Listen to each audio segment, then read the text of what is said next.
Tem coisas que a gente faz que ficam na alma como cicatriz, palavras ditas no impulso, decisões que viraram labirintos, pessoas que a gente perdeu. Às vezes, o problema não é o que aconteceu, é que a gente não consegue sair de lá.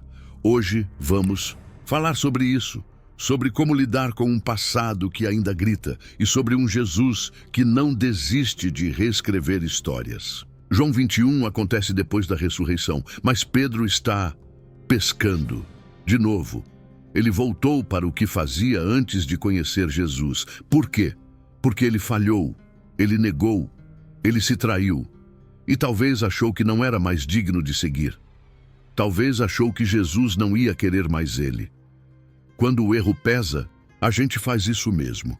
Volta para o lugar onde a gente não precisa provar nada. Volta para a zona segura, mas Jesus vai até lá.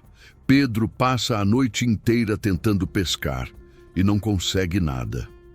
A cena repete o primeiro encontro com Jesus, anos antes. É como se Jesus estivesse dizendo, mesmo depois de tudo, eu ainda quero você. Jesus não espera Pedro se resolver para restaurá-lo. Jesus chega no meio do fracasso. Ele chama Pedro para comer e depois para recomeçar. Jesus faz 3 perguntas. Você me ama? Uma para cada negação. Não como cobrança, mas como cura.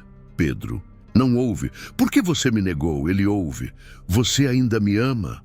O passado de Pedro existiu, mas não foi o fim. Jesus não ignora a queda, ele restaura por cima dela. Às vezes a gente carrega um erro por tanto tempo que começa a achar que é o erro. Eu sempre estrago tudo. Deus não deve mais me querer. Eu mereço sofrer. Mas, olha Pedro, ele não virou aquele que negou, ele virou a pedra da igreja.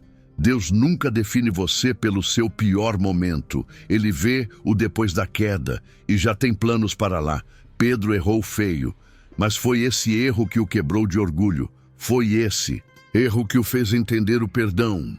E foi esse erro que Jesus usou como ponte de cura para outros. Às vezes, a dor do passado não desaparece, mas ela muda de lugar, de corrente para testemunho, de culpa para compaixão, de fardo para força.